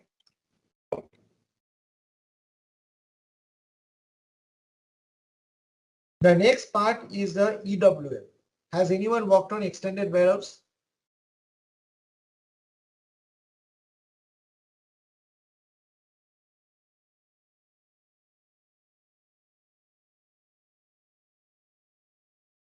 Anyone who has worked on extended warehouse management or warehouse management system? SAP warehouse, not on EWM. Okay. What you do in warehouse? If I say it that way. So in warehouse, basically you perform your picking, packing, staging, good issue, loading, etc. Right? That is what the warehouse activities are. But in addition to that, there are some other activities. There are certain warehouse tasks you need to do. There are a lot of other processes, value-added servicing, meeting, like production integration, quality inspection. There are so many things you can do in warehouse. But So that is a warehouse feature. But you can also integrate transportation management with extended warehouse management through through two different services. Okay. The reason why transport management can speak with warehouse management is that my planning in TM will drive the warehouse planning. So in other words, when I create my freight order can send a load plan to the warehouse, and based on the load plan transferred by warehouse to warehouse guy will basically wait for the truck to arrive, and then they will do the staging, good issue, picking, packing, everything. So that means here my transportation management is the leading force which drives the entire warehouse execution within EWM. Okay, so whenever when the good issue or the departure happens from your warehouse for a truck, it sends an update back into TM as well as ECC. So this entire integration or the touch point between ECC, TM and EWM is also possible using TM as a the sending system. And you can actually connect your transport management with extended warehouse management. So you see there that there is a direct web service. Okay. So in case you're using an embedded part, you can use a web service or a PI basically also to set up the transfer of data between TM to EWM and vice versa. So if you are using a S4HANA, you should use SOA Manager as the point-to-point or direct communication between both the systems. Okay. Clear? Okay, so one question, like initially you said that for the embedded, when both ECC and TM are on S4 HANA, then it's like a single sign-on. So Yes. in this case, when you were just mentioning for TM and EWM to talk to each other, I thought it just mentioned PI as well here as a middle Yeah, layer assuming between it is these not two embedded. systems. Assuming it is not embedded. Assuming your Okay, okay, EWM is not in embedded, but it is decentralized. So see, you can have different architecture. I have seen one architecture where they had TM and S4HANA embedded and EWM was decentralized. Then how will you make decentralized EWM speak with TM? Okay. Okay, that's where you can use a PI as a middleware. But if you are having TM and EWM in the same server, you can use normal SOA manager. I don't know how much of you are aware of the SOA manager technique. It is also called as a WSRM, Web Service Reliable Messaging middleware technology. So that technology is actually very cheaper and very easy to monitor and manage rather than PI. Okay. So you can use that mechanism also to transfer your data from TM to EWM and vice versa. The third integration, what you have is with the GTS. So GTS, I told you, it's a global trade service. So global trade service means whenever you are actually transferring any type, or rather not transfer, I will not use the word transfer, but I will use the word communication. That means whenever you are actually doing any type of international shipment, you need to communicate the shipment information to your customs authorities. For that, there has to be an integration between TM and customs authorities. And for that, we use GTS. So TM and GTS talk to each other, and GTS through IDOC talk to your custom server, because custom system is not in SAP. They are in non-SAP or legacy system. So GTS needs to receive the confirmation from my customs authority that, okay, this shipment can be moved from one source to another. And once that information is sent back by GTS to TM, then only the execution block gets removed. What does that mean? This means that unless I receive a confirmation from the customs authority, the execution block will remain and you cannot do any type of execution using TM. Okay.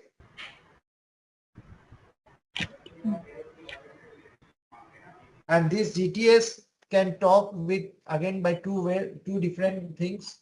Either this GTS can talk directly through your SOA manager also when you are using the web service direct, or you can also talk with through via PI. Okay. So when it is a direct service, it is a SOA manager. When it is an indirect service, it is always via PI. Okay. Next comes the ERP part. So I think ERP part, more or less, you guys will have an idea. So if you're working in S4HANA, you can have both a sidecar as well as a decentralized version. Okay. So when you are working in the S4HANA content, if you are using your S4HANA embedded, we don't need to have any mechanism to transfer your master data and transfer your transaction data because it's in the same system, right? But whenever you are using any type of decentralized or sidecar scenario, then you need to think about how to transfer your data from ERP to TM.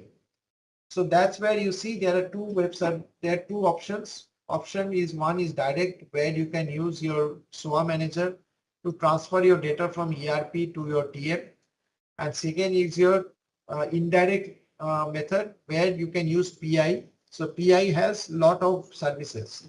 So using that services, the source and the receiver can communicate. So every service carries a data segment. They have a data content. It's type of a package, you can say, which transfers the data from your source to receiver. So that's why whenever you are using ERP, in case you are using your S4HANA, you don't need any type of this because the communication between S4HANA, TM and ECC is done through RFC. So if you are doing a BGRFC setup, BGRFC means background RFC call. The background RFC call is the mechanism by which ECC and TM talk to each other in S4HANA. But if you are using a decentralized version or a sidecar version, then either you can use web service through PI or you can use also through SOA. And if you see, there is another button which is going up called as a SIF. SIF means if you want to transfer your master data from your ECC to TM, in that case, you need to use the SIF technology or framework to basically transfer that information from sender to receiver. Any question? So the SIF technology is through the web service, right? No, SIF technology is through queues. SMQ1, SMQ2. So when you are using SIF, that means the master data transfer is happening and that master data transfer is through SIF, through queues. But when you are transferring your transaction data, the transaction data transfer is always done using PI web service. And if you are using your S4HANA system, so in S4HANA, we always transfer the data from source to from TM to ECC using RFC. Because you're using RFC, you don't need any middleware between them.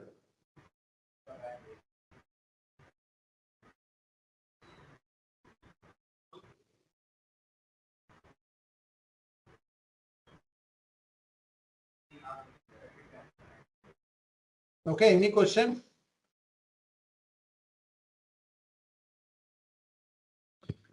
You have got another few integrations, like for example, GIS.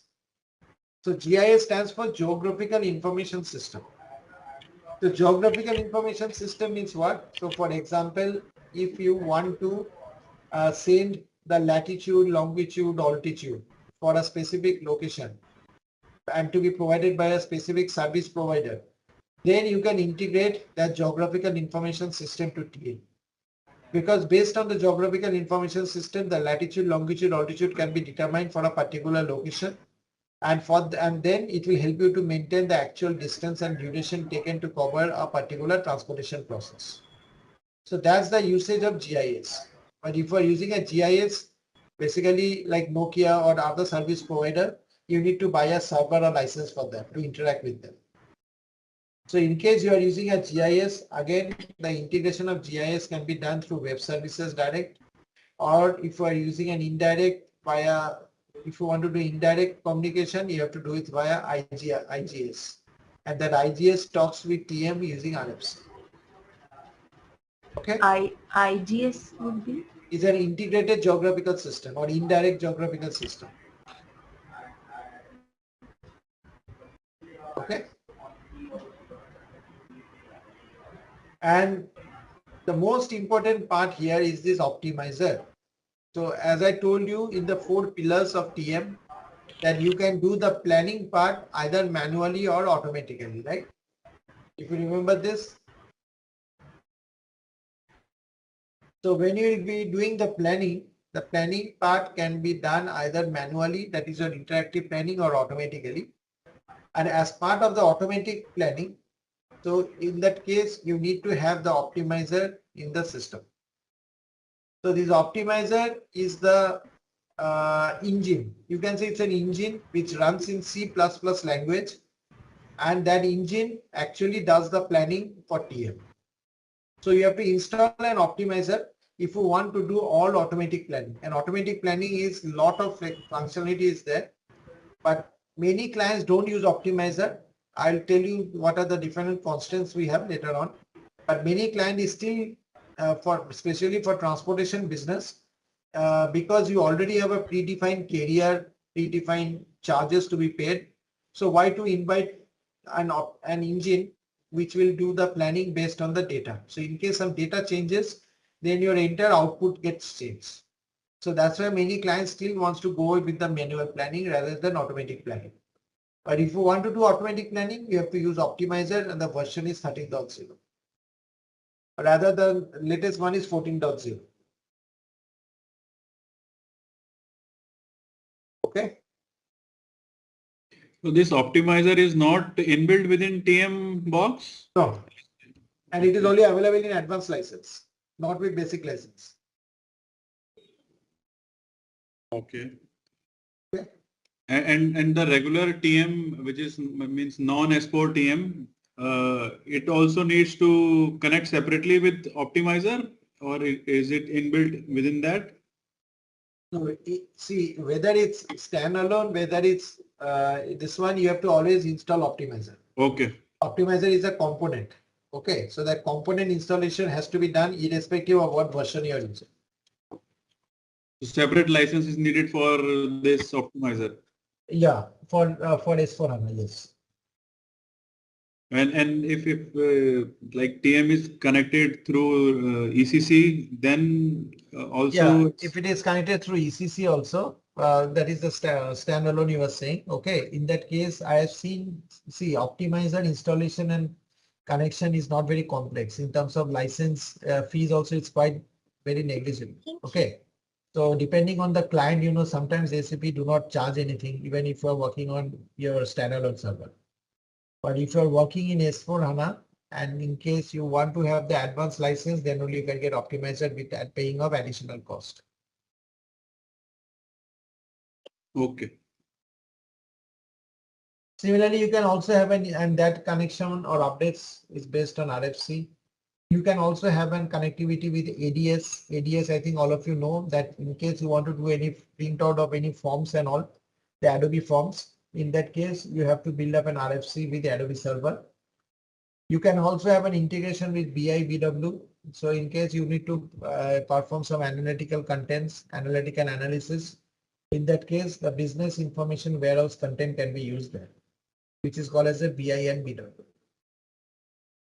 You can also have an integration with modules such as CRM. You can also have an integration with yard logistics. Yard logistics means suppose the truck is entering the yard and you need to monitor where is your truck, whether the truck has performed check-in, whether loading has been done, unloading has been done.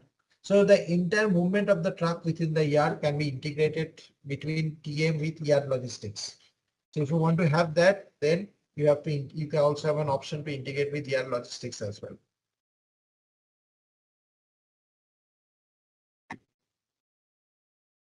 Okay. Any more question?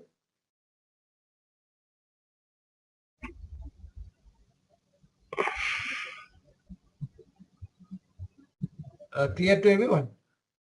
Yeah. And this is the last slide for today. Okay.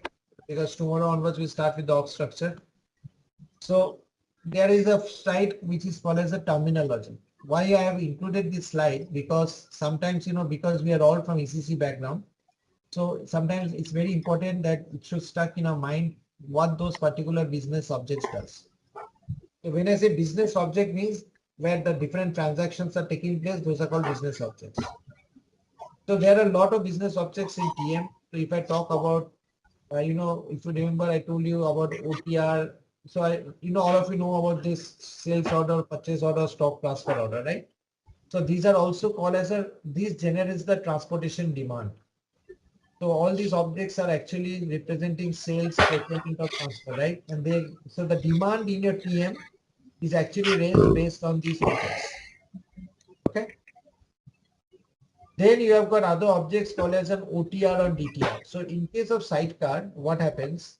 This is only applicable for sidecar because in S4HANA you don't have these objects because these are again redundant objects. So whenever you want to transfer or link your sales order with your transportation management process, we have a document called as a OTR. OTR means order based requirement. So order means all the orders which is created in ECC will be linked to your TM through your OTR. Similarly, when you are creating an outbound or inbound delivery, that can also create a DTR. So OTR is not mandatory. DTR is mandatory because you can still live without having the transportation demand not generated from order but from delivery. Okay. Then we have an object called as a forwarding order. So forwarding order is the starting point for any type of LSP scenario. So if you go into this, I told you that for shipper it ends here, but if you're working for an LSP, you need to start on with the process called as forwarding order, and that forwarding order will create a freight unit automatically. So instead of using these documents, you use this document for forwarding order. The forwarding order is actually the object for LSP scenario. Okay. So here the shipper and the customer needs to agree with the definite terms and conditions. And based on that, the forwarding order will create a freight unit automatically. The next object we'll see is freight unit. So freight unit is the smallest unit of transportation. When I say smallest unit of transportation means it can be a cargo, it can be product, it can be a package, it can be a container, it can be any type of handling unit equipment. So whatever you want to transport, that is a freight unit. So whenever you are transporting something, you always need to know what are you transporting, where you are transporting, when you are transporting. And always note that this freight unit is always linked to a shipment document. So freight order, freight booking always will have a linkage with a freight unit. Any question till now on the left hand side?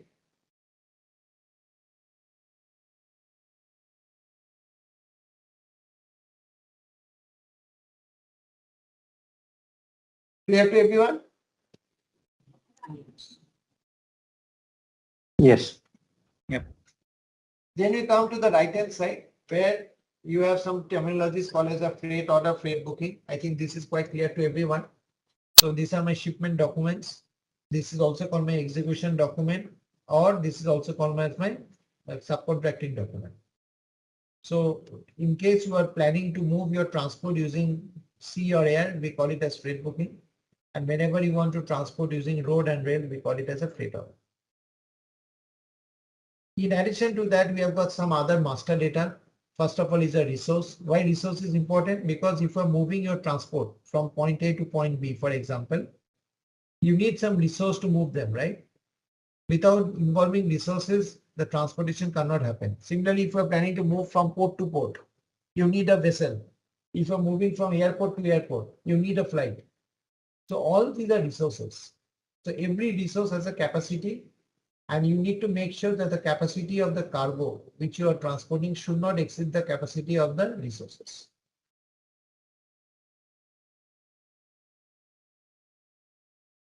In addition to that, we also have schedules. So again, this is a master data. So again, when I come into the master data, I will show you in details. So schedule means it is a sequence of stops.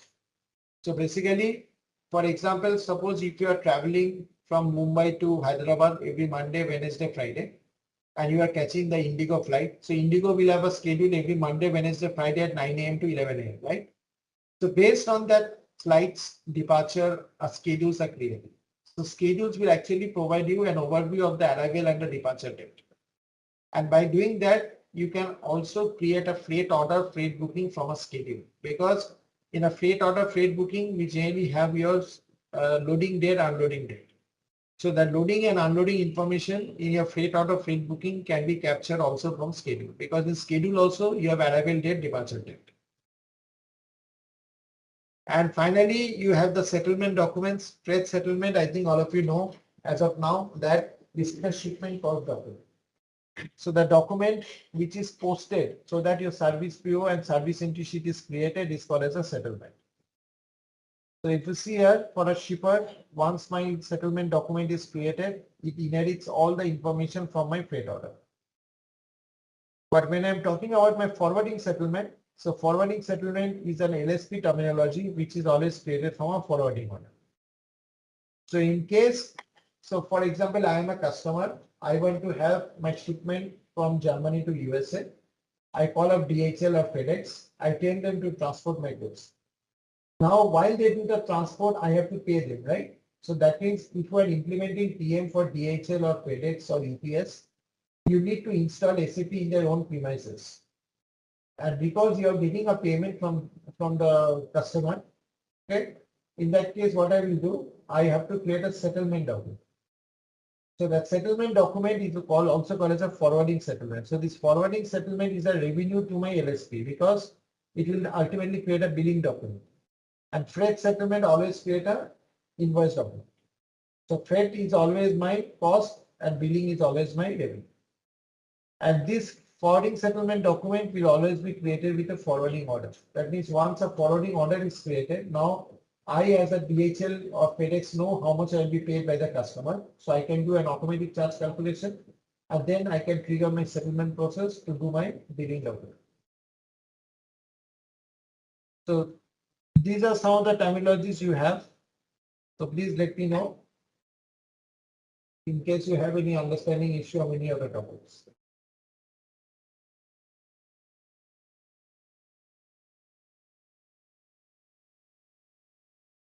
Any question from anyone?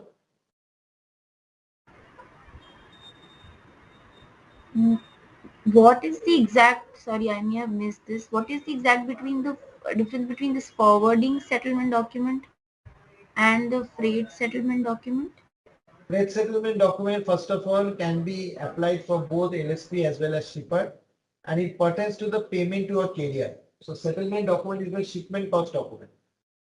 Okay, so you create this settlement document to settle your accruals when it is transferred to ERP.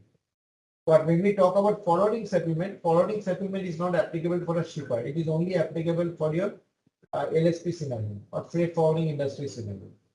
So the output of forwarding settlement, when you post a settlement, it will create a billing document. And when you post a freight settlement, it will create a service PO, service entry sheet followed by MIDA.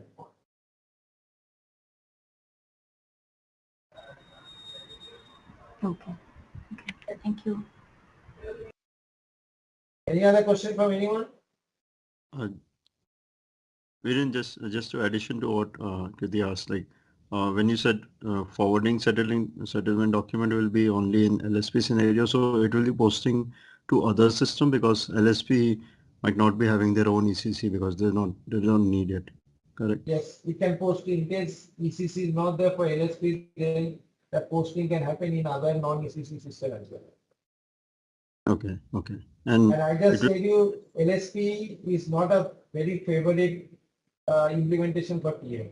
Very few companies have implemented TM for LSP.